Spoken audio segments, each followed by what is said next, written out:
ভারতের ম্যাচে আফগানিস্তানের আম্পায়ার আগেই বুঝেছিলাম আজকের ম্যাচে কিছুটা একটা হবে, এবং সেটা হয়েছেও। ভারতীয় ইনিংসের 12তম ওভারের ঘটনা ছিল সেটি। মুস্তাফিজুর রহমানের করা দুর্দান্ত ডেলিভারিটি সূর্যকুমার যাদব ব্যাট চালিয়ে দিলে উইকেটের পেছনে দারুণ ক্যাচ ধরেন আজকের বাংলাদেশ অধিনায়ক জাকের আলী অনিক। সজোরে আবেদন বাংলাদেশের, কিন্তু আম্পায়ার তাতে সাড়া দেয়নি। রীতিমতো হতাশ জাকের আলী, কেননা দেখেও বোঝা যাচ্ছিল বলটি গ্লাভসে লেগেছে।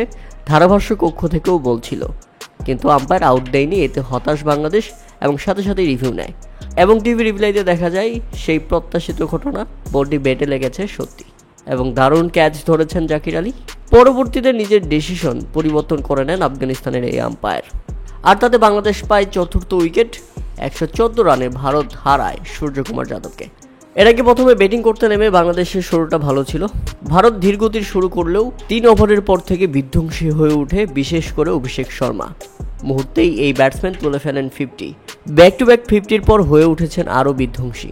তবে এর আগে রিশাদ হোসেন চমক দেখিয়েছেন, পরপর 2 ওভারে 2টি উইকেট তুলে নিয়েছেন।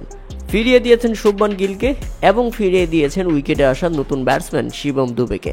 শিবম দুবে ফিরলে 83 রানের মধ্যে ভারত হারায় দ্বিতীয় উইকেট। এরপর বোলিংয়ের পাশাপাশি দারুণ ফিল্ডিং করেন রিশাদ হোসেন। মুস্তাফিজুর রহমানের করা ডেলিভারিতে দারুণভাবে ব্যাট চালিয়ে দিয়েছিলেন সূর্যকুমার যাদব, আর সেখানেই ফিল্ডিং করে দারুণভাবে রান আউট করেন রিশাদ হোসেন, যেখানে বড় কাজটি করেছেন অবশ্য মুস্তাফিজুর রহমান। তাতে বাংলাদেশের জন্য বড় উইকেট। ভয়ঙ্কর হয়ে ওঠা অভিষেক শর্মা ফিরেন 37 বলে 75 রান করে। তাতে 112 রানের মধ্যে ভারত হারিয়ে ফেলেছিল 3 উইকেট। এরপর উইকেটে দেখা পায় তানজিম হাসান সাকিব, ফিরিয়ে দিয়েছেন তিলক ভার্মাকে, আর তিলক ভার্মা ফিরলে ভারত হারায় 129 রানের মধ্যে 5 উইকেট। কিছুটা রান রেট কমে এসেছে ভারতের।